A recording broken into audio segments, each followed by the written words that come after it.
बहुत ही पुराने समय की बात है। एक विशाल जंगल के छोर पर, जहां हरियाली धीरे धीरे दम तोड़ रही थी, एक पुराना ठूंठ हो चुका पेड़ खड़ा था। उसकी सूखी और बेजान सी दिख रही एक मोटी डाल पर एक भगवान श्री कृष्ण का प्रिय मोर और मोरनी का जोड़ा बैठा हुआ था। वे दोनों अत्यंत वृद्ध थे।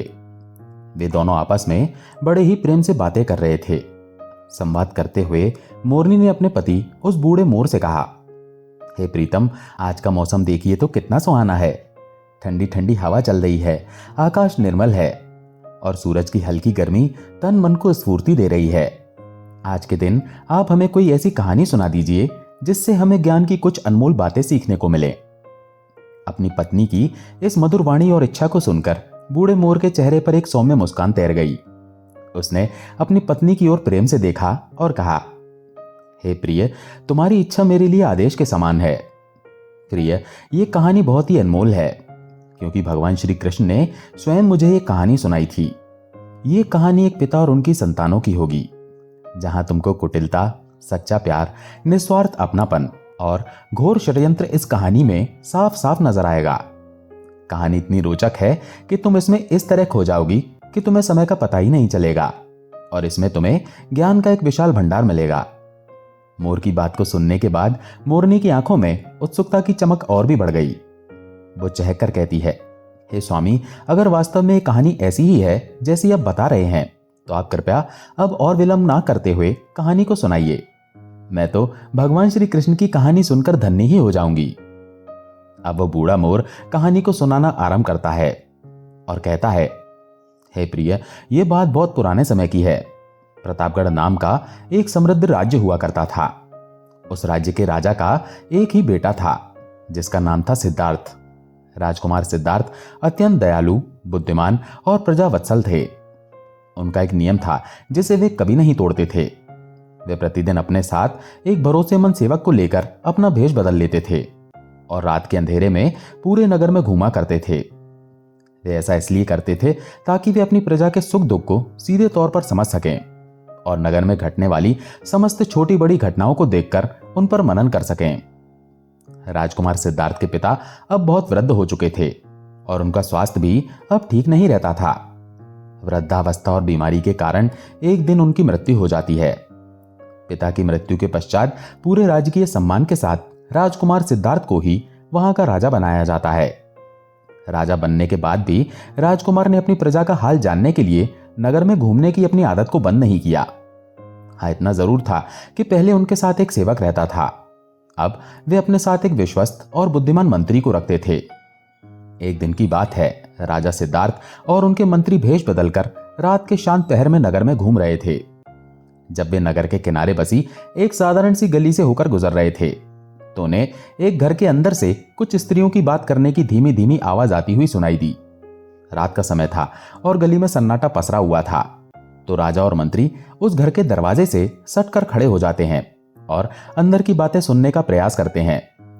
वो दरवाजे की एक छोटी सी दरार से अंदर झांक कर देखते हैं तो उन्होंने देखा कि तीन बहुत ही सुंदर युवतियां आपस में बैठी बातें कर रही थीं।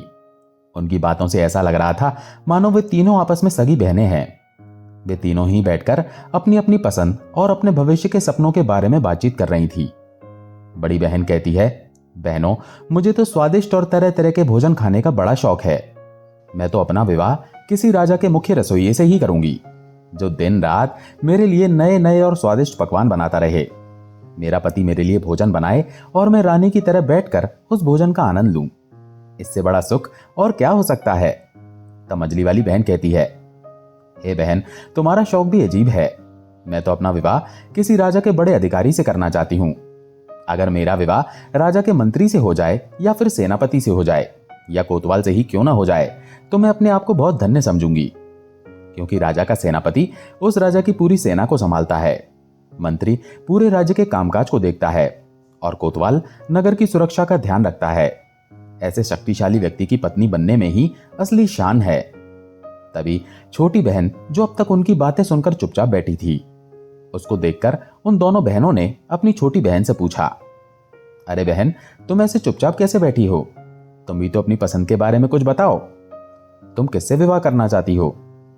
अपनी बहनों की बात सुनकर उनकी छोटी बहन ने एक गहरी सांस ली और फिर एक आत्मविश्वास भरी मुस्कान के साथ कहने लगी, बहनों, मेरा काम तो किसी नौकर चाकर से नहीं चलेगा।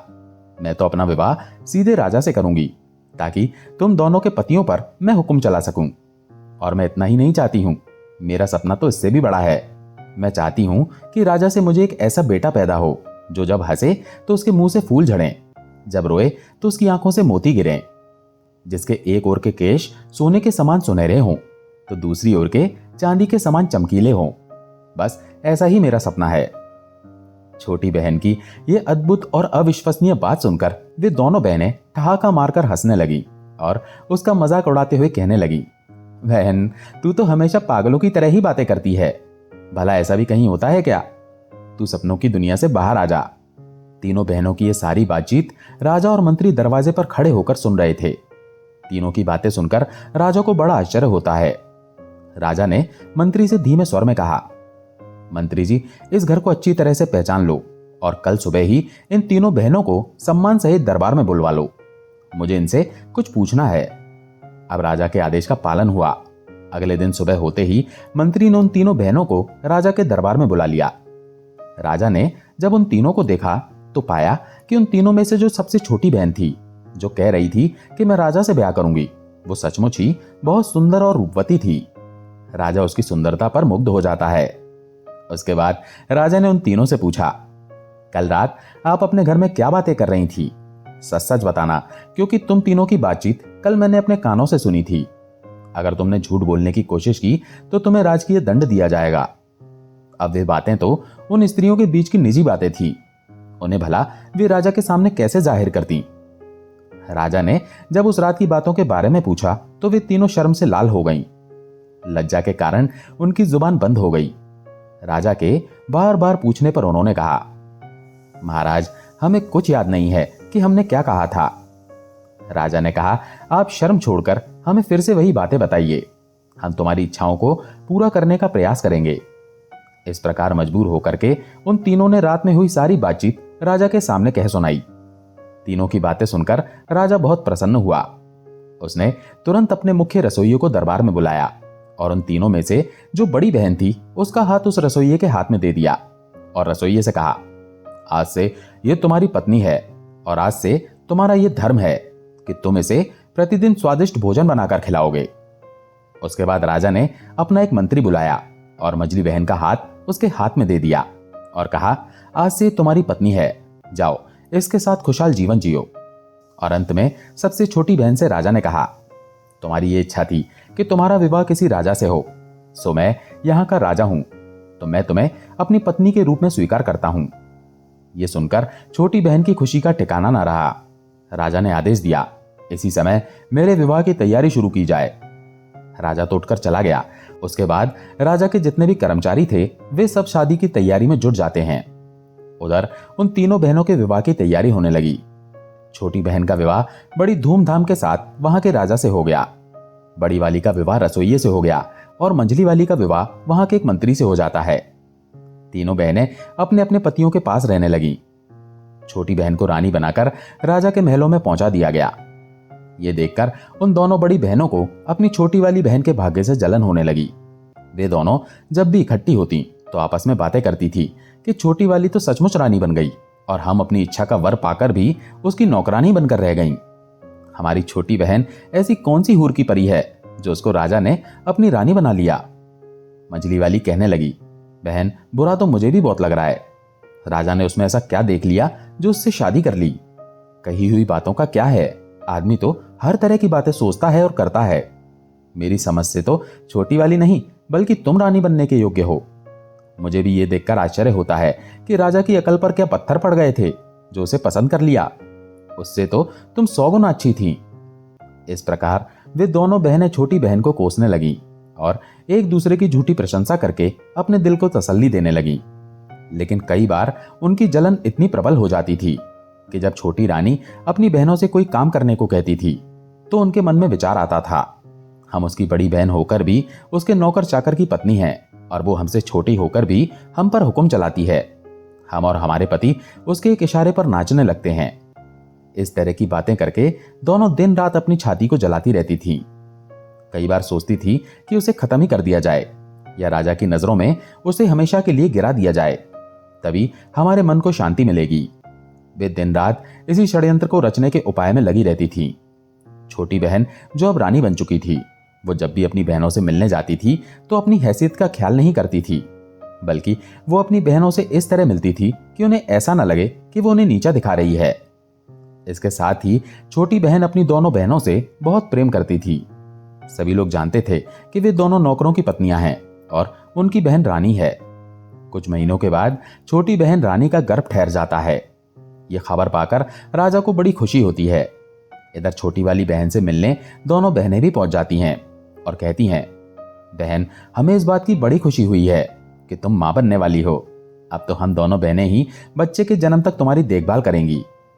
तब उस छोटी बहन जो रानी बनी थी, उसने कहा, बहनों, इससे अच्छी बात हमारे लिए और क्या हो सकती है। तुम मेरी बड़ी बहनें हो, मेरी मां के समान हो। तुमसे बढ़कर भला मेरी देखभाल कौन कर सकता है।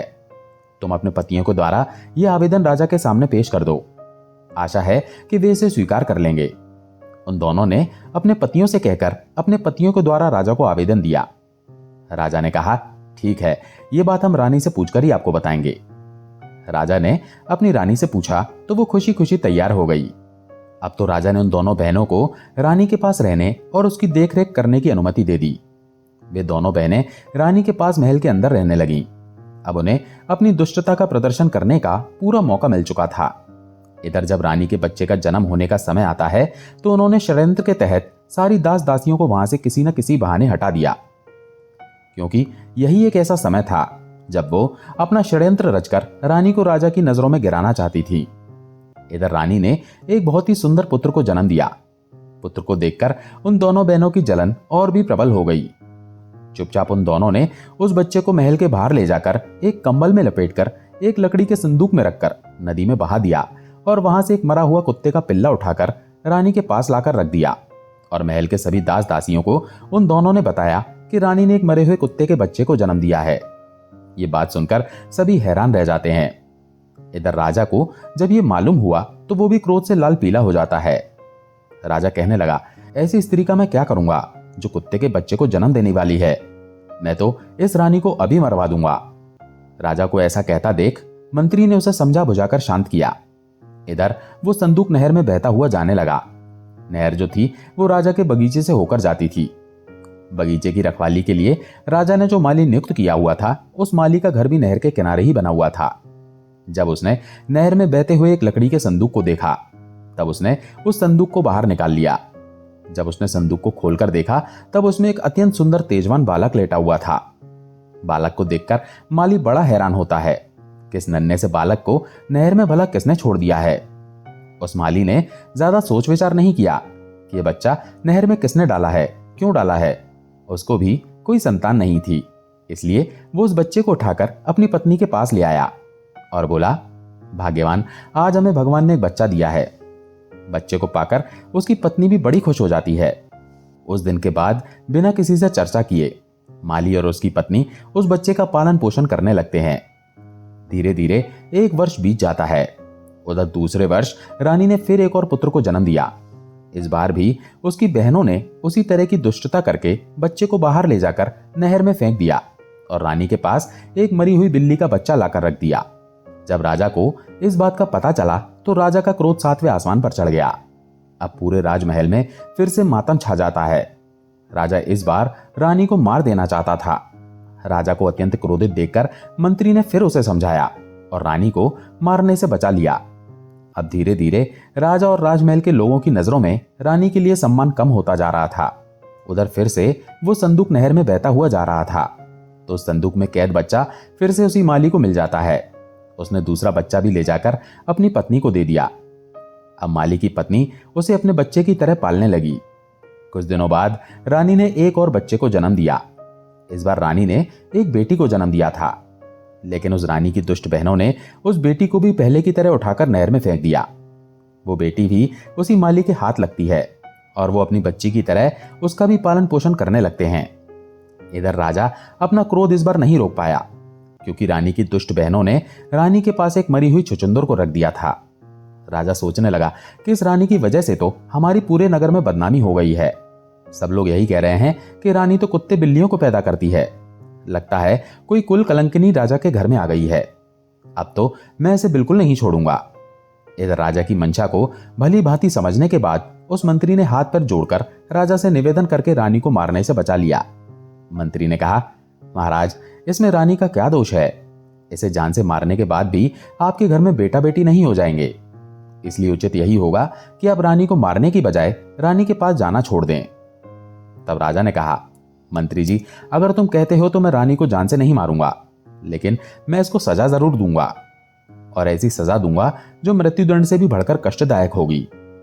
इस बार सजा के बारे में मैं तुम्हारी कोई बात नहीं सुनूंगा। इस बार राजा ने एक चौराहे पर एक जेल नुमा महल बनवाया। उसमें एक लकड़ी का बड़ा सा पिंजरा रखा हुआ था। उसी पिंजरे में रानी को बंद करवा दिया। राजा ने आदेश करवा दिया कि इस चौराहे से जो भी निकल कर जाएगा वो रानी के ऊपर थूक कर जाएगा, और जो व्यक्ति ऐसा नहीं करेगा उसे भी वैसी ही कठोर सजा दी जाएगी जैसी इस रानी को दी जा रही है। राजा का यह फरमान मंत्री को बहुत बुरा लगा। मंत्री सोचने लगा कि सजा के योग्य तो इस रानी की दोनों बहनें हैं। बेचारी निर्दोष रानी अब तो बिना कुछ करे ही सजा पाने जा रही है। उधर रानी के वे तीनों बच्चे उस माली के घर में पलकर बड़े हो रहे थे। माली ने उनकी शिक्षा दीक्षा का उत्तम प्रबंध कराया। धीरे धीरे वे सभी विद्याओं में पारंगत हो गए। इधर धीरे धीरे तीनों बच्चे बड़े होते हैं तो उधर माली और माली की पत्नी की भी कुछ दिनों बाद मृत्यु हो जाती है। उनके मरने पर उनका अंतिम संस्कार करके तीनों भाई बहन मिलकर उस घर में रहने लगे। दोनों भाइयों को राजा के यहाँ नौकरी भी मिल जाती है, परंतु उनकी कभी राजा से भेंट नहीं हो पाई थी। एक दिन दोनों भाई शिकार खेलने के लिए जंगल में जाते हैं। उनकी बहन घर में अकेली थी। उसी समय उसके यहाँ एक बूढ़ी माँ उसके घर पर आती है और उससे कहती है, बेटी, मैं बहुत थक गई हूँ, क्या मैं तुम्हारे यहाँ कुछ समय के लिए ठहर सकती हूँ? लड़की ने तुरंत अनुमति दे दी। लड़की ने उस बूढ़ी माँ को भोजन कराया, उनकी खूब सेवा की, अपने घर के आसपास बने सुंदर बाग बगीचे और तालाब को दिखाया। वहां का सुंदर वातावरण देखकर बूढ़ी माँ का हृदय खुशी से गदगद हो गया। लड़की ने पूछा, अम्मा, मेरे इस महल और बाग के बारे में तुम्हारी क्या राय है? क्या इसमें कोई और चीज की कमी है जो यहाँ होनी चाहिए? तब उस बुढ़िया ने कहा, बेटी, ये प्रश्न मुझसे ना करो तो अच्छा है। मैं कुछ कहूंगी तो तुम कहोगी कि ये 2 टके की बुढ़िया मेरे महल और बाग में कमी निकालने आ गई है। उस बूढ़ी औरत की बात को सुनकर लड़की ने जोर देकर कहा, माँ जी, मैं ऐसा कुछ नहीं कहूंगी। तुम जो भी कुछ कमी इसमें समझती हो वो मुझे बताओ, मैं उसे पूरा करने की कोशिश करूंगी। तब बुढ़िया ने कहा, बेटी, ये सब कुछ तो तुम्हारा ठीक है, किंतु मेरी समझ में यहां पर 3 चीजें और आ जाएं तो संसार में तुम्हारा बाग सबसे सुंदर हो जाएगा, लेकिन उनका मिलना बहुत ही कठिन है। हे पुत्री, वो 3 चीजें क्या हैं? तुम ध्यान देकर सुनो। एक तो है वो बुलबुल जो मनुष्य की तरह बोलती है। जब वो बोलती है तो उसके आसपास सैकड़ों हजारों चिड़ियां जमा हो जाती हैं और उसके स्वर में स्वर मिलाने लगती हैं। दूसरा है गाने वाला पेड़। उसके पत्ते मोटे और चिकने होते हैं। हवा चलने पर उस पेड़ के पत्ते एक दूसरे से रगड़ खाते हैं तो उनसे इतना मधुर संगीत निकलता है कि उस संगीत को सुनने वाला हर कोई मनुष्य मंत्रमुग्ध हो जाता है। और तीसरी वस्तु है वो सुनहरा पानी। उस सुनहरे पानी की एक बूंद किसी भी बर्तन में रख दी जाए तो बर्तन अपने आप उस पानी से भर जाता है और फिर उसमें से एक फव्वारा सा निकलता है जो कभी नहीं रुकता, क्योंकि वो पानी लौटकर उसी बर्तन में गिरता है। बुढ़िया की बात सुनकर लड़की कहने लगी, अम्मा, अगर तुम्हें इन चीजों के बारे में इतने विस्तार से पता है तो तुम ये भी जानती होगी कि ये वस्तुएं कहाँ मिलती हैं। मुझे बताओ, मैं उनकी प्राप्ति का प्रयत्न करूंगी। बूढ़ी महिला ने कहा, बेटी, मैं तुम्हें ये तो नहीं बता सकती कि वे ठीक कहाँ हैं, लेकिन इतना जरूर बता सकती हूँ कि यहाँ से कोई व्यक्ति उत्तर दिशा में सीधा चलता चला जाए तो 20 दिन की यात्रा के बाद जो पहला व्यक्ति उसे मिलेगा उससे इन सभी चीजों के बारे में पूछे कि ये वस्तुएं कहाँ मिलेंगी, वही आगे की राह बताएगा। इतना कहकर वो बुढ़िया कहने लगी, अच्छा बेटी, मुझे काफी देर हो गई है, अब मैं चलती हूँ। अब वो मोर कहता है, हे प्रिया, उस बुढ़िया को क्या मालूम था कि वो लड़की इतनी साहसी है कि खुद इन चीजों की तलाश में निकल पड़ेगी, इसलिए उसने विस्तार से वो सब कुछ बता दिया था जो उसे मालूम था। लड़की ने उसकी बताई हुई एक एक बात याद कर ली। इधर दोनों लड़के जब शिकार से लौटकर घर आते हैं और अपनी बहन को उदास बैठा हुआ देखते हैं तो वे तीनों अपनी बहन से पूछते हैं, बहन, क्या बात है? आज तुम्हारी तबीयत खराब है क्या, या कोई बात तुम्हारी मर्जी के खिलाफ हो गई है? तब लड़की ने सिर झुकाकर कहा, नहीं भाई, ऐसी कोई बात नहीं है। भाइयों ने कहा, यह तो तुम झूठ बोल रही हो, कुछ ऐसा तो जरूर हुआ है जो तुम्हें दुख दे रहा है। अगर तुम नहीं बताओगी तो हम तुम्हारे पास से उठकर नहीं जाएंगे। तब लड़की ने देखा कि दोनों भाई बात जानने के लिए अड़े खड़े हैं, तो उसने कहा, मैं तुम्हें इसलिए नहीं बताना चाहती थी कि मैं जो कहूंगी उसे सुनकर तुम चिंता में और कष्ट में पड़ जाओगे। खैर, अब तुम जिद कर रहे हो तो मैं बता ही देती हूं। हमारे पिता ने यह महल हमारे लिए बनवाया था और मैंने अपनी समझ से इसकी सुंदरता और सजावट में किसी प्रकार की कोई कमी नहीं रखी थी, लेकिन अभी भी इसमें कुछ कमियां हैं। किंतु आज मुझे 3 चीजों के बारे में मालूम हुआ है। अगर वे तीनों चीजें इस बाग में आ जाएं तो हमारा घर और भी अधिक सुंदर हो जाएगा। तब दोनों राजकुमारों ने पूछा, बहन, वे कौन सी चीजें हैं, हमें शीघ्र बताओ। तब लड़की कहती है, भाइयों, एक तो उम्दा किस्म की बुलबुल जो बोलने वाली हो, जिसका गाना सुनकर हजारों पक्षी इकट्ठे होकर उसके स्वर में स्वर मिलाने लगते हों। दूसरा है गाने वाला पेड़, जिसके पत्तों से आपस में रगड़ खाकर संगीत निकलता हो। और तीसरा है सुनहरा पानी, जिसकी एक बूंद से ही कभी ना खत्म होने वाला फव्वारा बन जाता हो। मैं ऐसी चिंता में हूं कि इन्हें कैसे प्राप्त करूं। दोनों राजकुमारों ने पूछा, बहन, अगर तुम हमें यह बता दो कि ये तीनों चीजें कहां और किस दिशा में मिलेंगी तो हम तुम्हें ढूंढकर लाकर देने का प्रयास करेंगे। अब उस लड़की ने अपने भाइयों को सब कुछ बता दिया जो उस बुढ़िया ने बताया था। इस प्रकार अगले दिन उनमें से जो बड़ा राजकुमार था वो अस्त्र शस्त्र लेकर घोड़े पर बैठकर वो तीनों चीजों को लेने के लिए चल देता है। लड़की रोने लगती है और कहने लगी, भैया, मैं कितनी दुष्ट हूं जो अपने शौक के लिए तुम्हें मुसीबत में फंसा रही हूं। मैं अपनी मांग वापस लेती हूं, अब कभी भी इन चीजों का जिक्र नहीं करूंगी, तुम मत जाओ। तब बड़े राजकुमार ने कहा, बहन, एक बार कमर कसकर मैं पीछे नहीं हटता। अगर मैं नहीं जाऊंगा तो हमेशा मेरे दिल में ये बात खटकती रहेगी कि मैं कायर हूं। तब राजकुमार ने अपनी बहन को एक खंजर दे दिया और कहा, बहन, जब तक ये खंजर ठीक है मैं सकुशल हूं, लेकिन अगर इसमें से खून की बूंदें टपकने लगे तो समझ लेना मैं जीवित नहीं हूं। यह सुनकर वे दोनों बहन भाई उदास होते हुए कहने लगे, भाई, तुम ऐसी खतरनाक यात्रा पर मत जाओ। लेकिन बड़े राजकुमार ने उनकी एक भी नहीं सुनी। उसने फौरन उसी तरफ घोड़ा दौड़ा दिया जिस तरफ उस बुढ़िया ने कहा था। वो सीधे उत्तर दिशा की ओर चलता गया। चलते चलते उसने 20 दिन का सफर तय कर लिया था। तभी उसे एक अजीब सा दृश्य दिखाई दिया। उसने दूर से ही देखा कि एक झोपड़ी बनी हुई है। उसके बाहर एक बूढ़ा आदमी बैठा हुआ है। उसके बाल बर्फ की तरह सफेद थे। उसकी दाढ़ी, मूछें और बाल इतने बढ़ गए थे कि उसका पूरा शरीर ढक गया था। उसके हाथ और पैर के नाखून बहुत बड़े बड़े हो गए थे। उसने अपना शरीर एक चटाई से ढक रखा था। राजकुमार ये सब देखकर समझ गया कि ये वही तपस्वी साधु है जिसके बारे में उस बुढ़िया ने मेरी बहन को बताया था, जो ऐसे दुर्गम और निर्जन स्थान पर अकेला बैठा है। जरूर उन चीजों के बारे में ये साधु जानता होगा। तब वो राजकुमार घोड़े से नीचे उतरा और उसने उस वृद्ध तपस्वी के पास जाकर उन्हें प्रणाम किया। तपस्वी ने प्रत्युत्तर में कुछ कहा, लेकिन उनकी आवाज राजकुमार को समझ में नहीं आई, क्योंकि तपस्वी बालों से खुद को पूरी तरह से ढके हुए था। राजकुमार ने फौरन अपनी जेब से एक छोटी सी कैंची निकाली और कहा, तपस्वी महाराज, आपके बालों की वजह से आपकी आवाज मेरी समझ में नहीं आ रही है। यदि आप आज्ञा दें तो मैं आपकी दाढ़ी, मूछ और बालों को काट दूं। तपस्वी ने इशारे से कह दिया, हां। राजकुमार ने उनके सारे बाल काट दिए। अब तो साधु का चेहरा बिल्कुल बदल गया था। राजकुमार ने कहा, तपस्वी, यदि मेरे पास दर्पण होता तो मैं आपको जरूर दिखाता कि बालों के कटने के बाद आप बूढ़े से जवान हो गए हो। राजकुमार की ऐसी बातें सुनकर तपस्वी मुस्कुराया और बोला, बेटा, मैं तुम्हारी सेवा से प्रसन्न हूं। अब बताओ, तुम इतनी दूर किस लिए आए हो? मैं तुम्हारी क्या मदद कर सकता हूं? तब राजकुमार ने बताया, साधु महाराज, मैं बहुत दूर से उम्दा किस्म की बुलबुल, गाने वाला पेड़ और सुनहरा पानी लेने आया हूं। आप मुझे बताएं कि ये वस्तुएं मुझे कहां मिलेंगी। राजकुमार की बात सुनकर साधु चुप हो गया। तब राजकुमार ने पूछा, महाराज, आप चुप कैसे हो गए? कृपया कुछ तो बताइए। यदि नहीं पता है तो आप मना कर दीजिए। तब तपस्वी ने कहा, पुत्र, मुझे पता तो है, लेकिन मैं तुम्हें इसलिए नहीं बताना चाहता क्योंकि तुम्हारी सेवा के बदले मैं तुम्हें मुसीबत में नहीं डालना चाहता। वहां का मार्ग बड़ा कठिन है। सैकड़ों लोग वहां गए लेकिन कोई लौटकर नहीं आया। इसलिए मैं तुमसे कहता हूं, जहां से आए हो वहीं वापस चले जाओ। राजकुमार ने कहा, बाबा, मैं जाने के लिए नहीं आया हूं, मुझे अपना कार्य पूरा करना है। मैंने अपनी बहन को वचन दिया है, इसमें चाहे मेरी जान ही क्यों ना चली जाए। आप मुझे वहां तक पहुंचने का रास्ता बता दो, बाकी मैं देख लूंगा। आप मेरे युद्ध कौशल पर विश्वास करो। तपस्वी ने कहा, बेटे, यही तो मुश्किल है कि तुम्हें युद्ध कौशल दिखाने का अवसर ही नहीं मिलेगा। तुम्हें जो शत्रु मिलेंगे वे सामने से मुकाबला नहीं करते हैं, बल्कि छिपकर ही वार करते हैं। राजकुमार ने कहा, मैं छिपे तौर पर वार करने वालों से भी अच्छी तरह से निपटना जानता हूं। आप मुझे वहां जाने का रास्ता बता दीजिए।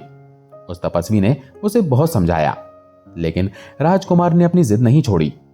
तब तपस्वी ने अपने झोले में से एक गेंद निकाल कर दे दी और कहा, मुझे तुम्हारे जीवन का बहुत अफसोस हो रहा है, लेकिन तुमने जिद पकड़ ली है तो अपना भला बुरा तुम स्वयं ही जानो। तुम घोड़े पर सवार होकर सीधे ही जाओ और उस गेंद को भूमि पर गिरा दो। ये गेंद खुद ही लुढ़कने लगेगी और तुम इस गेंद के पीछे पीछे चलते जाना।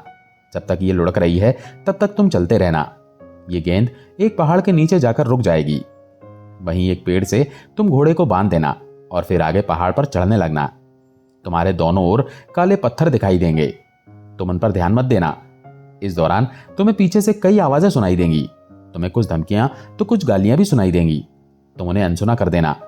अगर तुमने एक बार भी डरकर पीछे की ओर देखा तो तुम और तुम्हारा घोड़ा दोनों काले पत्थर के रूप में बदल जाओगे। वहां पड़े हुए काले पत्थर वही लोग हैं जो इन्हीं चीजों को लेने के लिए गए थे और पीछे लौटकर देखने के कारण वहां पत्थर बन गए हैं। अगर तुम कुशलतापूर्वक पहाड़ की चोटी पर पहुंच गए तो वहां एक वृक्ष पर टंगा हुआ पिंजरा तुमको मिलेगा, जिसमें गाने वाली चिड़िया मौजूद होगी। उस चिड़िया की बातों से तुम्हें डरना नहीं है, बल्कि उससे तुम उस गाने वाले पेड़ और सुनहरे पानी का पता पूछना।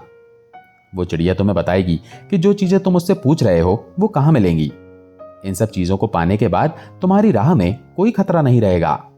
बेटा, मैंने ये सब तो तुम्हें जरूर बता दिया, लेकिन फिर भी मैं यही कहता हूं कि तुम वापस लौट जाओ। मैं साफ साफ देख रहा हूं तुम वहां तक नहीं पहुंच पाओगे। उससे पहले ही तुम काले पत्थर के रूप में परिवर्तित हो जाओगे। राजकुमार उस सन्यासी की बात नहीं मानता और आगे की ओर चलने को तैयार हो जाता है। तब उस तपस्वी ने वो गेंद लुढ़का दी। गेंद लुढ़कते लुढ़कते उसी पहाड़ी की तलहटी में जाकर रुक गई। वहां से ऊपर जाने के लिए एक बड़ा सकरा रास्ता था।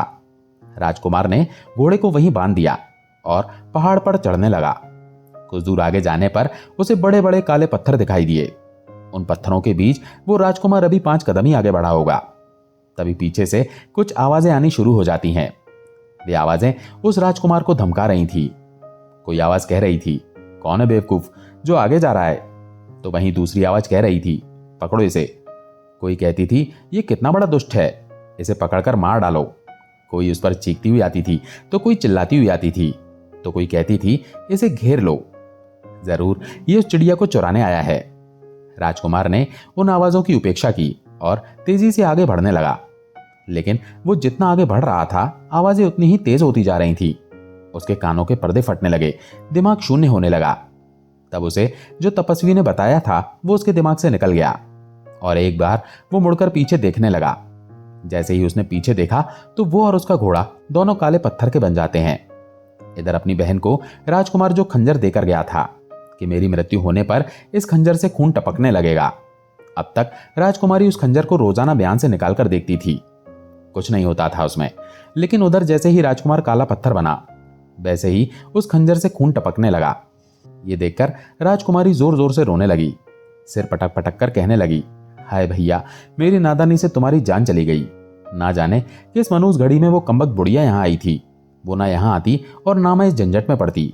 मैंने उसके साथ अच्छा व्यवहार किया, लेकिन उसने मुझे लालच में डाल दिया। हे भगवान, तू मेरे भैया को जिंदा घर लौटा दे, चाहे मेरी मौत भेज दे। अगर मेरे भैया ही ना रहे तो मैं चिड़िया, पेड़ और उस रानी का क्या करूंगी? मुझे कुछ नहीं चाहिए, मुझे सिर्फ मेरा भाई चाहिए। लड़की को रोता देखकर उसका दूसरा भाई भी रोने लगता है और कहने लगा, बहन, अब रोने धोने से कोई फायदा नहीं। मैं जो कहता हूं तुम वो करो। मैं पता लगाऊंगा कि भैया किस प्राकृतिक कारण से मरे, या किसी शत्रु ने उन्हें घेर कर मारा है। किसी ने उन्हें मारा होगा तो मैं उसे जिंदा नहीं छोड़ूंगा। भैया की मौत का बदला मैं जरूर लूंगा। बहन ने अपने उस दूसरे भाई को बहुत समझाया और उसे रोकने का प्रयास किया, मगर वो भी नहीं रुका। बहन बोली, मैंने एक भाई को तो खो दिया है, मैं अपने दूसरे भाई को मौत के मुंह में नहीं जाने दूंगी। बड़े भैया तुमसे कोई कम बहादुर नहीं थे, लेकिन फिर भी वो मुसीबत में पड़ गए। वो तो मुझे अपनी कुशलता का हाल जानने के लिए खंजर भी देकर गए थे। तुम्हारा हाल मुझे कैसे पता चलेगा? तब दूसरे राजकुमार ने अपनी बहन को एक मोतियों की माला दी और उसने कहा, देखो बहन, इस माला के सारे मोती अलग अलग हैं। जिस दिन इनके मोती एक दूसरे से चिपक जाएंगे तो तुम समझ लेना मैं इस दुनिया में नहीं हूं। ऐसा कहकर दूसरा राजकुमार भी घोड़े पर बैठकर चल देता है और 20 दिन की यात्रा करके वो उन्हीं ऋषि के पास पहुंच जाता है। ऋषि को प्रणाम करके उसने पूछा, हे मुनिवर, क्या आप मुझे बता सकते हैं कि बोलने वाली चिड़िया और गाने वाला पेड़ और सुनहरा पानी कहाँ मिलेगा? तब उस तपस्वी ने कहा, बेटा, वो राह तो बड़ी खतरनाक है। तुम वहां जाने की बात छोड़ दो और घर वापस लौट जाओ। वहां अभी तक जितने भी लोग गए हैं कोई भी लौटकर नहीं आया है। कुछ दिन पहले एक नौजवान आया था, देखने में बिल्कुल तुम्हारे जैसा था।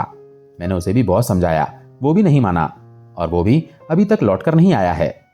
तब राजकुमार ने जवाब दिया, वो मेरा बड़ा भाई था और ये मैं जानता हूं कि अब वो जीवित नहीं है, लेकिन मैं ये नहीं जानता कि वो कैसे मरा है, कि वो किसी प्राकृतिक कारण से मरा है या किसी दुश्मन ने उसे घेर कर मारा है।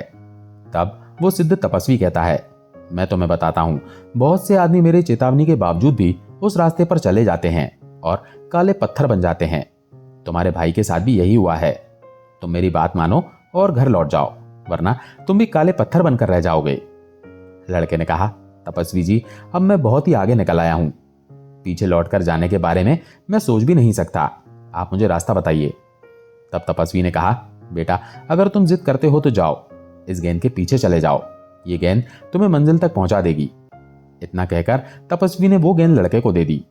वो गेंद उस राजकुमार को पता बताती हुई लुढ़कती हुई चली जा रही थी। राजकुमार उसके पीछे पीछे चलता गया।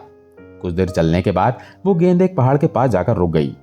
दूसरे राजकुमार ने घोड़ा वहीं पर छोड़ा और उस पहाड़ी के ऊपर चढ़ने लगा। अभी वो 2-4 कदम ऊपर चढ़ा ही होगा कि उसने सुना पीछे से कोई डांट कर कह रहा है, अबे बदमाश, अरे बदतमीज, तू कहां बड़ा चला जा रहा है? रुक जा कमबख्त, मैं तुझे सजा देता हूं। गाली सुनकर दूसरे राजकुमार को क्रोध आ जाता है। उसका खून खौल उठा। वो तपस्वी द्वारा बताई गई चेतावनी को भूल गया।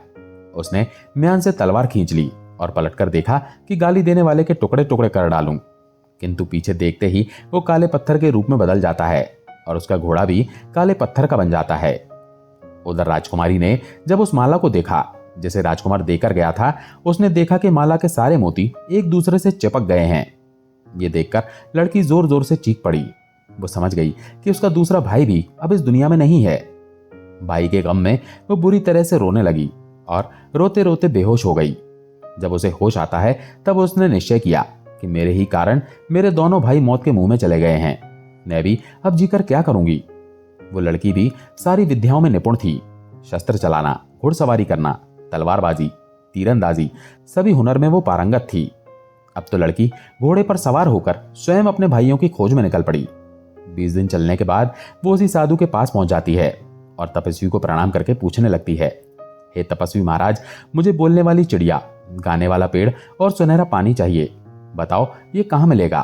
तब साधु ने कहा, बेटी, तुम एक लड़की हो और तुम्हारे लिए अच्छा यही होगा कि तुम अपनी इच्छाओं पर संयम रखो और जिन चीजों का विचार तुम मन में लेकर आई हो, उन चीजों को अगर तुम पा भी गई तो तुम सकुशल वापस लौटकर नहीं आ पाओगी।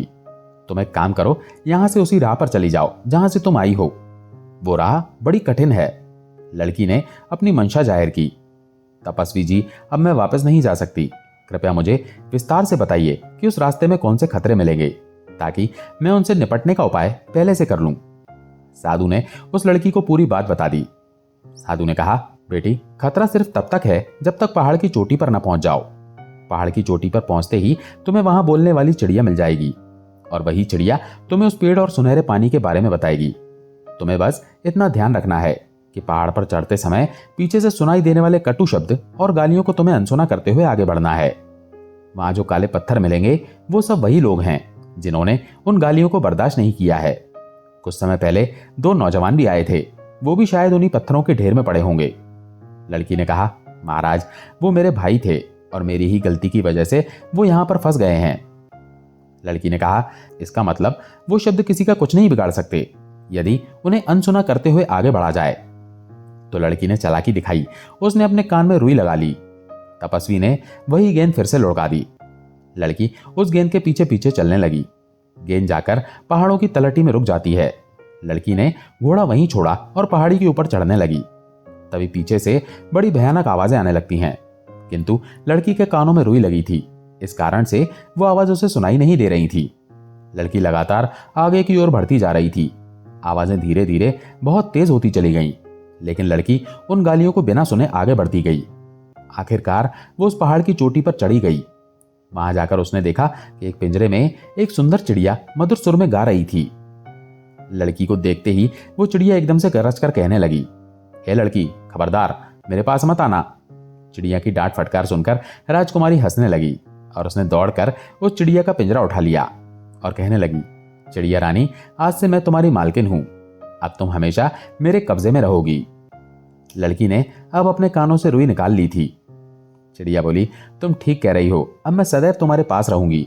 मैं हमेशा पिंजरे में बंद रहती हूँ, पर संसार की कोई भी बात ऐसी नहीं है जो मुझे मालूम ना हो। तुम्हारा हाल भी मैं इतना जानती हूँ जितना तुम भी नहीं जानती हो। मेरे कारण तुम्हें बहुत ही लाभ मिलेगा। अब तुम मेरी मालकिन हो और मैं तुम्हारी सेवा करूंगी।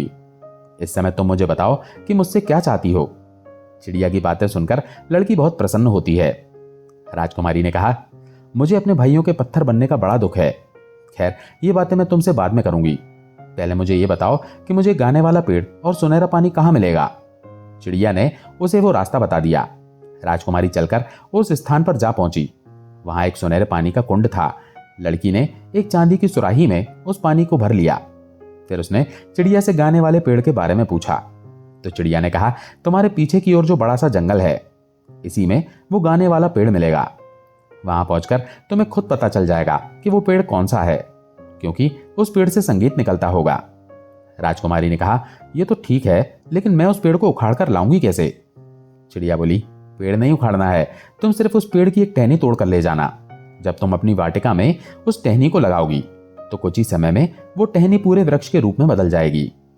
उस चिड़िया के बताए अनुसार राजकुमारी उस जंगल में पहुंच जाती है और वहां से गाने वाले पेड़ की एक टहनी तोड़कर अपने पास रख लेती है। राजकुमारी को अब तीनों चीजें प्राप्त हो चुकी थी, लेकिन उसे सबसे ज्यादा अपने भाइयों का ख्याल उसके दिमाग में आ रहा था। उसने चिड़िया से पूछा, चिड़िया रानी, मेरे दोनों भाई रास्ते में काले पत्थर बने पड़े हैं, क्या मैं उन्हें फिर से जीवित कर सकती हूं? मैं तो यह भी नहीं जानती हूं कि उन काले पत्थरों में मेरे भाई कौन से हैं।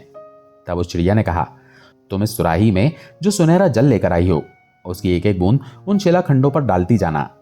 तुम्हारे भाई घोड़े सहित फिर से जीवित हो जाएंगे।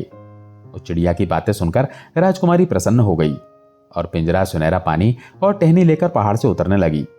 जहां जहां उसे काले पत्थर दिखाई दिए, उसने उन पर एक एक बूंद सुनहरा जल छिड़क दिया, जिससे जितने लोग पत्थर के बन गए थे, घोड़े सहित सब अपने असली रूप में आ जाते हैं।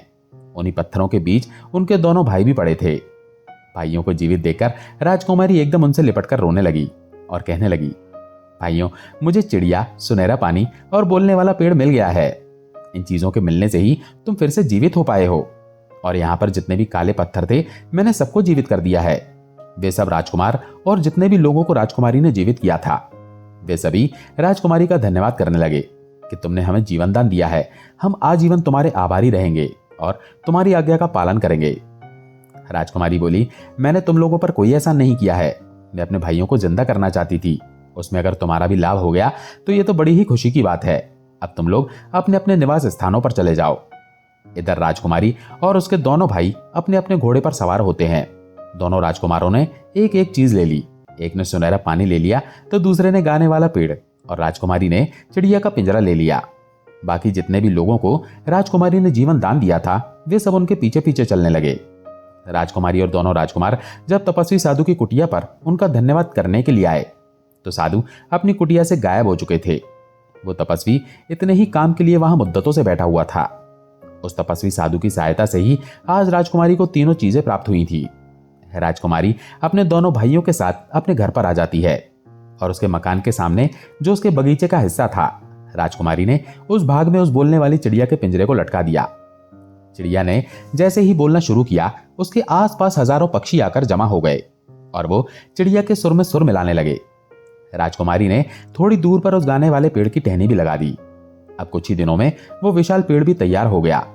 अब हवा चलने पर उसके पत्तों की रगड़ से उसमें संगीत की ध्वनि फूटती थी।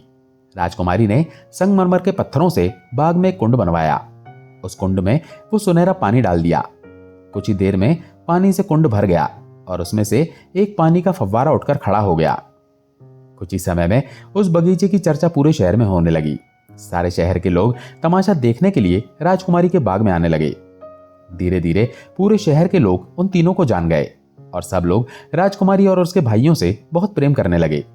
एक दिन दोनों राजकुमार शिकार खेलने के लिए जाते हैं। संयोग से उसी समय उसी जंगल में वहां का राजा भी शिकार खेलने के लिए आता है। अचानक दोनों राजकुमार राजा के सामने आ जाते हैं। दोनों राजकुमारों ने राजा को प्रणाम किया। वे दोनों राजकुमार इतने सुंदर थे कि उनकी सुंदरता को देखकर राजा उन्हें देखता ही रह जाता है। उसने उनका नाम और निवास स्थान पूछा। दोनों राजकुमारों ने हाथ जोड़कर कहा, महाराज, हम लोग आपके भूतपूर्व माली के पुत्र हैं। हमारे पिता अब इस दुनिया में नहीं हैं। हम दोनों अपनी बहन के साथ जंगल के किनारे उस महल में रहते हैं जो मेरे पिता ने आपसे अनुमति लेकर बनवाया था। राजा ने कहा, यह तो ठीक है, लेकिन लगता है तुम यहाँ शिकार खेल रहे थे। क्या तुम्हें मालूम नहीं था कि यह राष्ट्रीय शिकारगाह है और यहाँ कोई शिकार नहीं खेल सकता? दोनों राजकुमारों ने निवेदन किया, क्षमा करें महाराज, हमारे पिता की असामयिक मौत हो गई थी।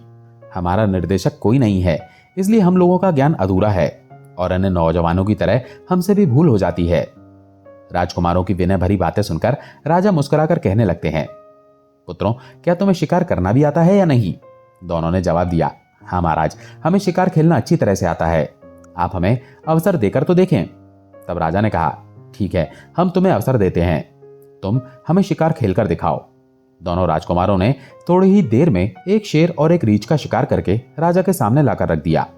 राजा उन दोनों राजकुमारों की वीरता देखकर बहुत खुश हुआ और कहने लगा, हे पुत्रों, मैं तुम्हें तुम्हारी वीरता से अलग नहीं करना चाहता, इसलिए मैं चाहता हूं कि तुम लोग मेरे साथ मेरे महल में चलो, मेरे साथ महल चलकर भोजन करो।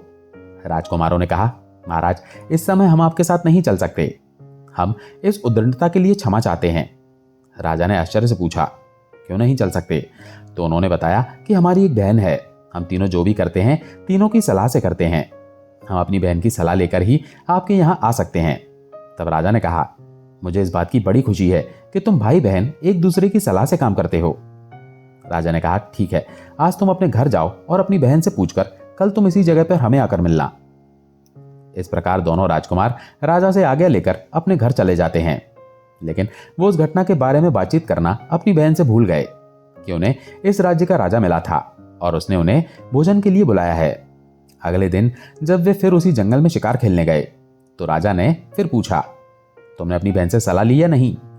राजा के पूछने पर वे दोनों घबरा जाते हैं और एक दूसरे की ओर देखने लगे। उन्होंने कहा, महाराज, हमसे भूल हो गई, हम इस बात की चर्चा करना भूल ही गए।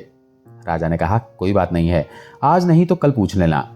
दोनों राजकुमार अपने घर आते हैं और अपनी बहन से कहते हैं, बहन, आज हम शिकार खेलने गए थे तो हमें यहाँ का राजा मिला था और राजा ने हम दोनों को अपने राजमहल में भोजन पर बुलाया है। राजकुमारी ने कहा, यह तो तुम्हारे लिए सौभाग्य की बात है, लेकिन रुको, मुझे कुछ समय दो, मैं उस बोलने वाली चिड़िया से पहले पूछ लूं कि राजा का निमंत्रण हमें स्वीकार करना चाहिए या नहीं। राजकुमारी फौरन चिड़िया का पिंजरा लेकर अपने कमरे में आई और उससे पूछने लगी, चिड़िया रानी, तुम्हें तो सारी बातें पता है, तुमसे कोई बात नहीं छिपी है और तुम हर सलाह में हमेशा सही होती हो। मुझे तुमसे एक सलाह लेनी है। मेरे दोनों भाइयों को राजा ने अपने यहाँ भोजन पर बुलाया है, बताओ तुम्हारी इसमें क्या राय है?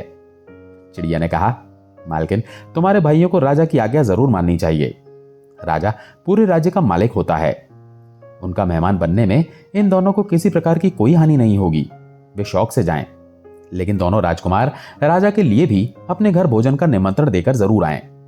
राजकुमारी ने पूछा, हे चिड़िया, मुझे एक बात और बताओ, मेरे भाइयों के निमंत्रण देने पर अगर राजा हमारे घर आएगा तो मुझे राजा के सामने निकलना चाहिए या नहीं?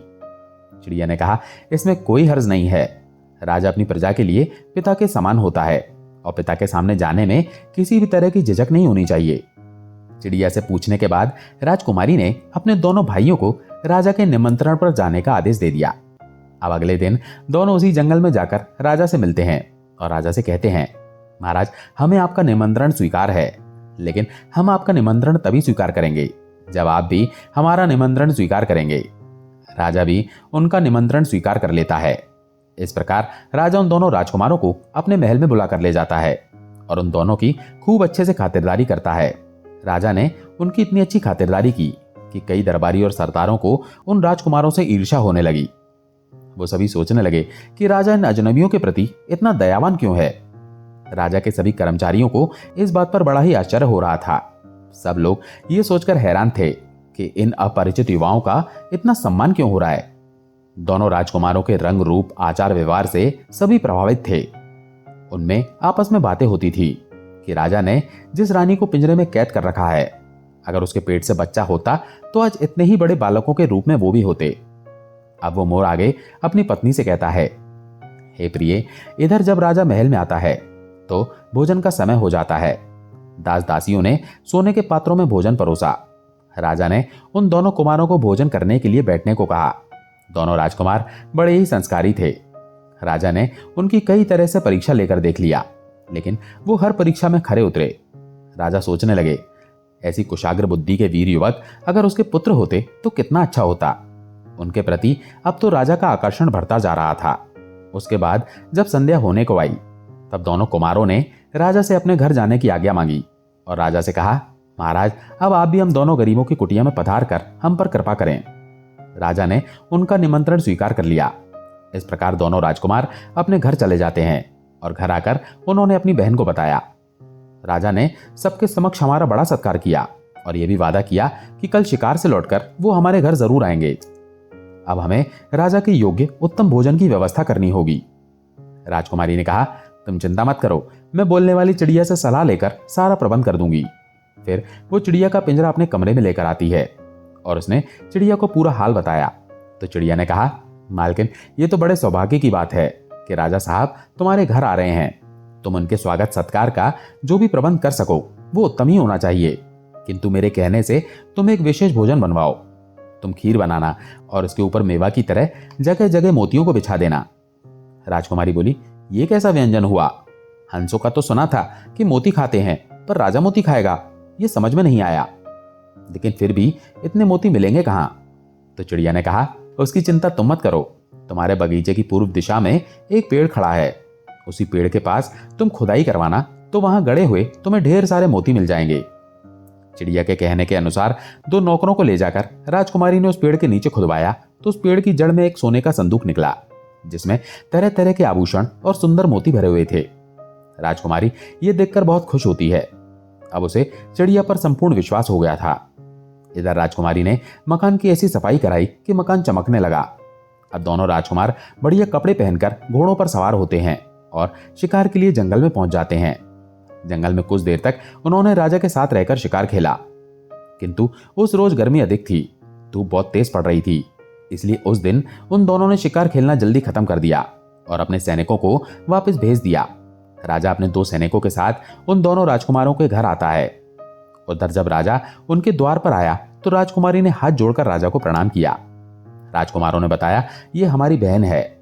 राजा ने राजकुमारी के सिर पर हाथ रख दिया और वो राजकुमारी की सुंदर सूरत को काफी देर तक निहारता रहा। राजकुमारी की सूरत को देखकर राजा को कुछ याद सा आ रहा था कि उसकी सूरत जरूर किसी से मिलती जुलती है, मगर वो समझ नहीं पा रहा था कि उसकी सूरत किससे मिलती है। उसके बाद राजकुमारी राजा को अपने घर के अंदर बुला कर ले जाती है और जब राजा ने पूरा भवन देखा तो वो बोला, तुमने अपने महल की बहुत अच्छी ही सजावट कर रखी है, अब मुझे अपना बाग भी दिखाओ। कोई आदमी मुझसे तुम्हारे बाग की बहुत तारीफ कर रहा था। ये बाग तुम्हारे पिता के द्वारा लगाया हुआ था। तब वो राजकुमारी राजा को बाग में ले जाती है। राजा बाग को गौर से देखने लगता है।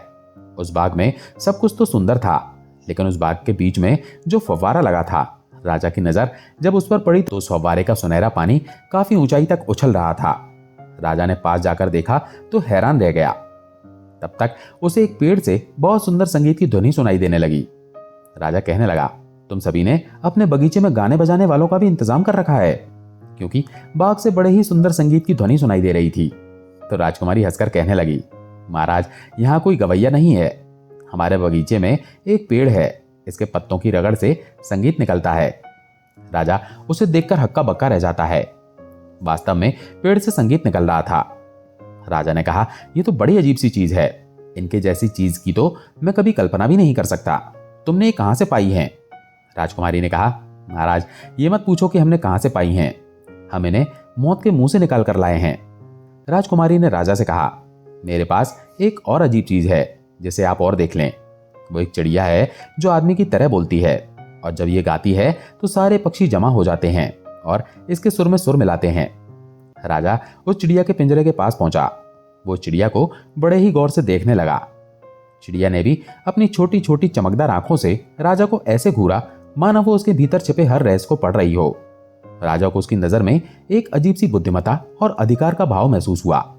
जैसे ही राजा कुछ कहने को हुआ, चिड़िया इंसानी स्वर में गरज कर बोली, आ गए तुम, हे अत्याचारी राजन, अपनी करनी का फल देखने आ गए हो? अपनी करनी का फल देखने आए हो? क्या तुम्हें इन सुंदर चेहरों को देखकर जरा भी गिलानी नहीं होती, जिन्हें तुमने स्वयं अपने हाथों से मौत के मुंह में धकेला था? राजा ये सुनकर सन्न रह गया।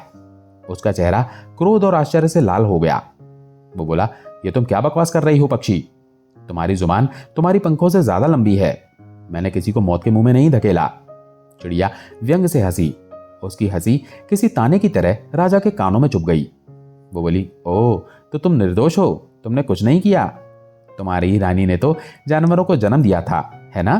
पर क्या तुमने कभी सोचा राजन कि एक इंसान की कोख से जानवर कैसे पैदा हो सकता है? सत्य तो यह है कि तुम एक ऐसी रानी चाहते थे जो तुम्हें दिव्य संतान दे, पर जब तुम्हारी रानी ने साधारण मानवों को जन्म दिया तो तुम्हारा घमंड आहत हो गया। तुमने स्वयं उन नवजात शिशुओं को जानवरों के मरे हुए बच्चों से बदलवा दिया और उन्हें नदी में फेंकवा दिया, ताकि तुम्हें अपनी निर्दोष पत्नी को त्यागने और कलंकित करने का एक ठोस बहाना मिल जाए। बोलो, क्या ये सच नहीं है? चिड़िया की ये झूठी और मनगढ़ंत कहानी सुनकर राजा का सिर चकरा गया। वो कांपते हुए बोला, नहीं, ये झूठ है, सरासर झूठ। मैंने ऐसा कोई पाप नहीं किया। उसके माथे पर पसीने की बूंदें झलक आईं। वो इन तीनों भाई बहनों की ओर देखने लगा और फिर चिड़िया की ओर। उसका मन बुरी तरह उलझ गया था। चिड़िया ने अपनी गर्दन टेढ़ी की और बोली, अच्छा, यदि तुम इतने ही सच्चे और ज्ञानी हो तो मेरी एक पहेली का उत्तर दो। यदि तुमने इसे सुलझा लिया तो मैं मान लूंगी कि तुम निर्दोष हो। सुनो ध्यान से। चिड़िया ने अपनी मधुर परंतु गंभीर आवाज में पहेली कहना शुरू की। वो कौन है जिसके मुख में जुबान थी पर सच न कह सकी? वो कौन है जिसकी आंखों में दृष्टि थी पर न्याय न देख सकी? वो कौन है जिसके हाथों में शक्ति थी पर वो अपने ही अंश को न थाम सकी? और वो कौन सी धारा है जो बहा तो ले गई थी मृत्यु का फरमान पर पहुंचा आई जीवन का वरदान? बताओ राजन, यदि तुम निर्दोष हो तो इस पहेली को सुलझाओ। राजा पहेली सुनकर घबरा गया। उसका दिमाग सुन्न पड़ गया। एक एक पंक्ति उसके हृदय पर हथौड़े की तरह चोट कर रही थी।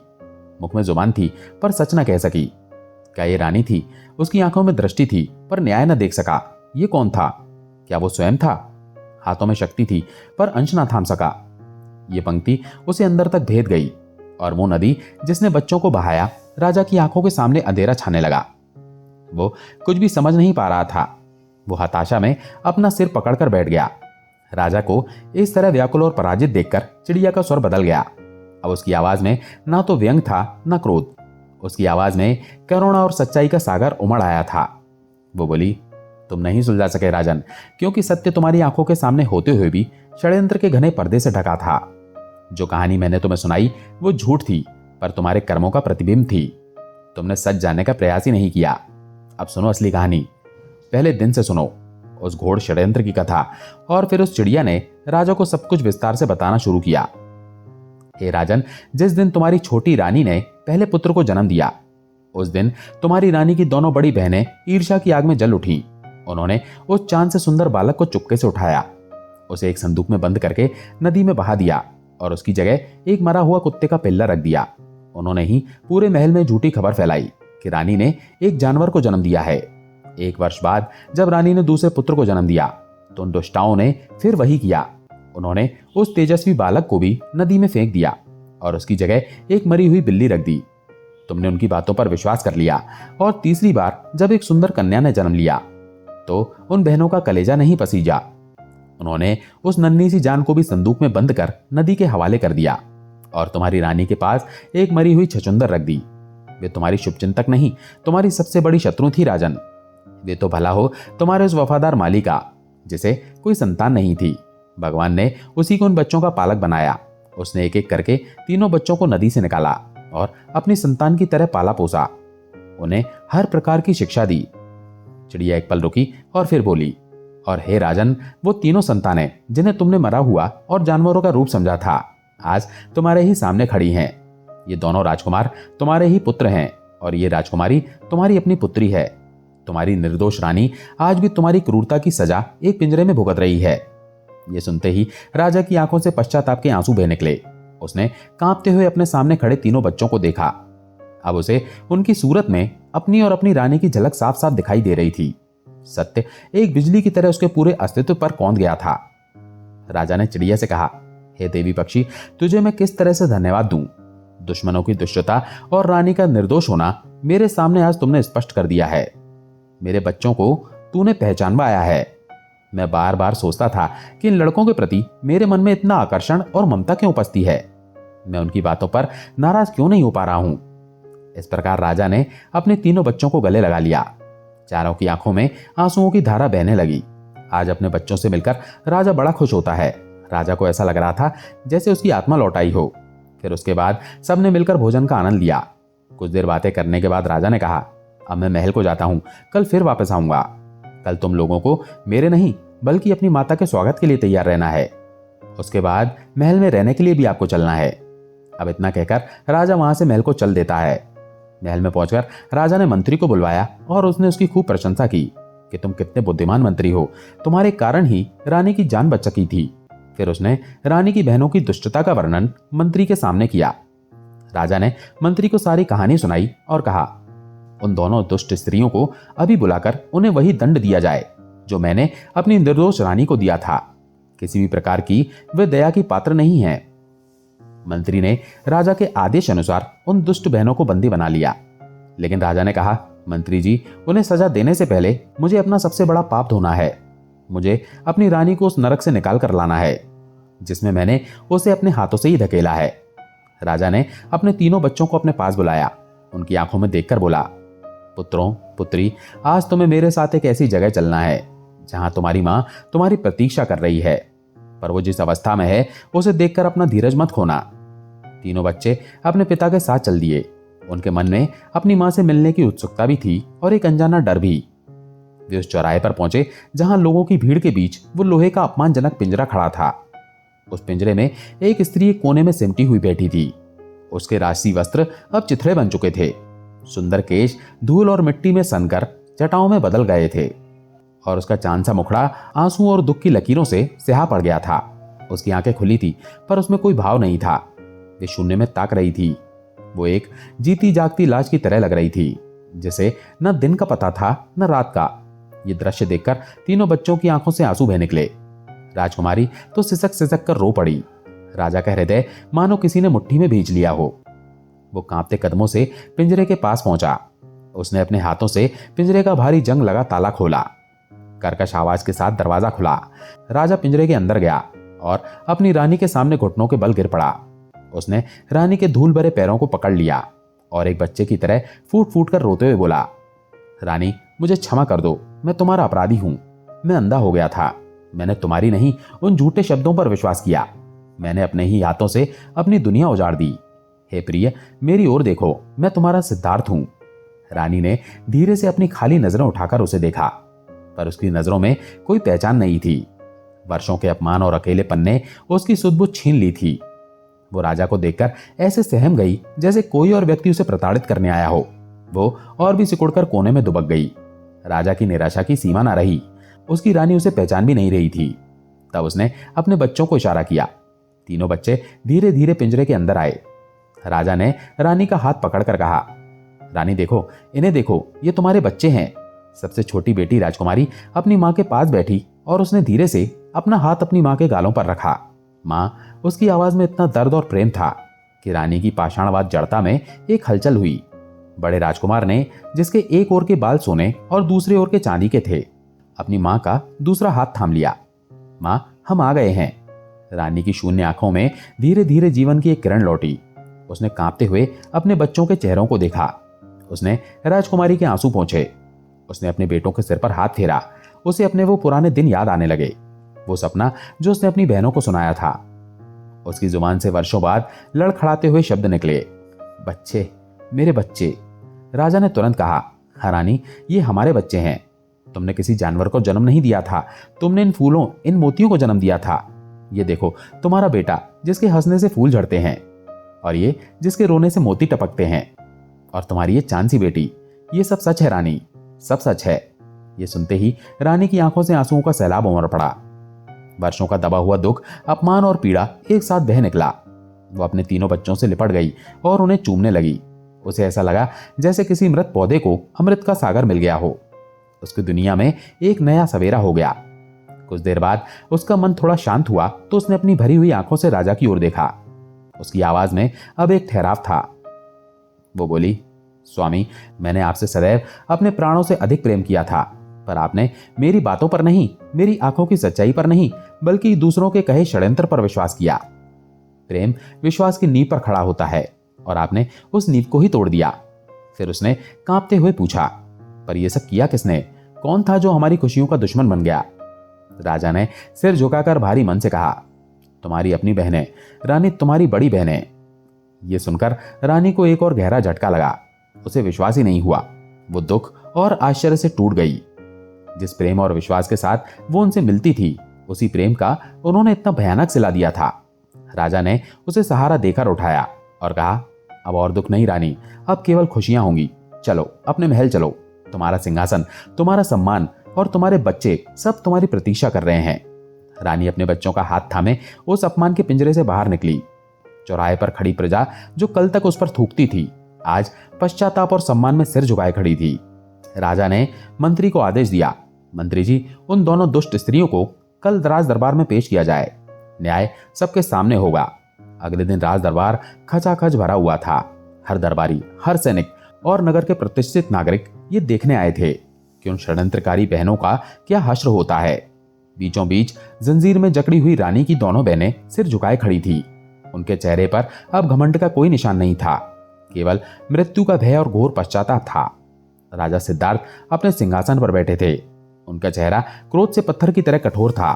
उन्होंने गरज कर कहा, इन दो स्त्रियों ने केवल अपनी बहन के साथ ही विश्वासघात नहीं किया, बल्कि इस राज्य के भविष्य, मेरे वंश और न्याय की आंखों में भी धूल झोंकी है। इन्होंने ईर्ष्या की आग में जलकर 3 मासूम जिंदगियों को खत्म करने की कोशिश की और एक निर्दोष स्त्री को वर्षों तक नरक की पीड़ा दी। ऐसे घोर अपराध की केवल एक ही सजा हो सकती है, मृत्यु। हम आदेश देते हैं कि इन्हें इसी चौराहे पर फांसी पर लटका दिया जाए, जहां इन्होंने अपनी बहन को अपमानित होते देखा था। दरबार में सन्नाटा छा गया। तभी एक मधुर किंतु दृढ़ आवाज गूंजी, रुकिए महाराज। सबकी आंखें उस आवाज की दिशा में मुड़ गईं। सिंहासन के पास खड़ी रानी अपने तीनों बच्चों के साथ धीरे धीरे आगे बढ़ी। उसकी चाल में एक अद्भुत शांति और गरिमा थी। वह अपनी दोनों बहनों के सामने आकर खड़ी हो गई। जंजीरों में जकड़ी दोनों बहनें अपनी छोटी बहन को अपने सामने देखकर और भी सिकुड़ गईं। वो उसकी आंखों में आंखें मिलाने का साहस नहीं कर पा रही थी। रानी ने एक गहरी सांस ली। उसकी आवाज में एक दबा हुआ दर्द उभर आया। वो बोली, बहन, मैं हमेशा तुम्हें अपनी मां का स्थान देती थी, तुम्हें अपना सबसे बड़ा सहारा समझती थी। मैंने तुम्हें हमेशा अच्छा समझा था, पर तुमने ही मुझे धोखा दिया। अब वे दोनों बहनें भी अपने आंसुओं को रोक नहीं सकी। वे दोनों अपनी छोटी बहन के पैरों में गिर पड़ी और दहाड़े मारकर रोने लगी। बड़ी बहन ने सिसकते हुए कहा, हमें माफ कर दे छोटी, हमें माफ कर दे। हम ईर्ष्या में अंधी हो गई थी। जब हम तुम्हें रानी के सिंहासन पर देखती थी और खुद को नौकर की पत्नियों के रूप में पाती थी, तो हमारा कलेजा जलकर राख हो जाता था। हम पागल हो गई थी। हमें कुछ समझ नहीं आया। हमें मृत्युदंड ही मिलना चाहिए। हम जीने के लायक नहीं हैं। उनकी ये हालत देखकर रानी की आंखों में भी आंसू आ गए। उसने अपनी बहनों को उठाया और राजा की ओर मुड़कर देखा। महाराज, मैं आपसे एक भिक्षा मांगती हूं। राजा ने आश्चर्य से कहा, रानी, तुम जो चाहो मांग सकती हो, पर उन दुष्टाओं के लिए क्षमा मत मांगना। रानी ने शांत स्वर में कहा, महाराज, यदि आज मैं भी इनके साथ वही करूं जो उन्होंने मेरे साथ किया, तो इनमें और मुझमें क्या अंतर रह जाएगा? प्रतिशोध की आग एक को जलाती है पर दूसरे को भी राख कर देती है। इन्होंने मुझे शारीरिक और मानसिक कष्ट दिया, पर यदि मैं इन्हें मृत्युदंड दूं तो मैं अपनी आत्मा को जीवन भर का कष्ट दूंगी। सच्ची सजा मृत्यु नहीं, बल्कि अपने पापों के साथ जीवित रहना और उनका प्रायश्चित करना है। फिर वो अपनी बहनों की ओर मुड़ी और बोली, मैं तुम्हें तुम्हारे किए गए पापों के लिए क्षमा करती हूं, लेकिन इस क्षमा का अर्थ यह नहीं कि तुम्हारे कर्मों का कोई फल नहीं होगा। उसने राजा से हाथ जोड़कर कहा, महाराज, इन्हें फांसी देने के बजाय राज्य की सीमा पर स्थित एक दूर दराज आश्रम में भेज दिया जाए। वे अपना शेष जीवन वहीं दीन दुखियों की सेवा और प्रायश्चित में बिताएं। यही उनके लिए सबसे बड़ी और सच्ची सजा होगी। शायद इसी से उनकी आत्मा का शुद्धिकरण भी हो सकेगा। रानी की इस अद्भुत उदारता और ज्ञान को देखकर पूरा दरबार स्तब्ध रह गया। राजा अपनी पत्नी की महानता के आगे नतमस्तक हो गया। उसकी आंखों में अपनी रानी के लिए प्रेम और सम्मान 1000 गुना बढ़ गया। उसने आदेश दिया, जैसा मेरी रानी चाहती है वैसा ही होगा। इन दोनों को आश्रम भेज दिया जाए। राजा का पूरा परिवार फिर से एक हो गया और राज्य में खुशियां पहले से भी अधिक लौट आईं। रानी की सारी मुश्किलें कट गई और उनका जीवन प्रेम और आनंद से भर गया। मोरनी की आंखों में आंसू थे। उसने कहा, स्वामी, ये कहानी सचमुच अद्भुत है। क्षमा करने की शक्ति से बड़ा कोई बल नहीं है। मोर ने अपनी पत्नी की ओर प्रेम से देखा और कहा, हाँ प्रिय, यही इस कहानी का सबसे बड़ा ज्ञान है। मित्रों, आशा करते हैं कि आपको ये कहानी पसंद आई होगी। अगर आपको वीडियो पसंद आया हो तो इस वीडियो को लाइक करें और साथ ही अगर आप चैनल पर नए हैं तो चैनल को सब्सक्राइब करें। मिलते हैं अगले वीडियो में, तब तक के लिए धन्यवाद।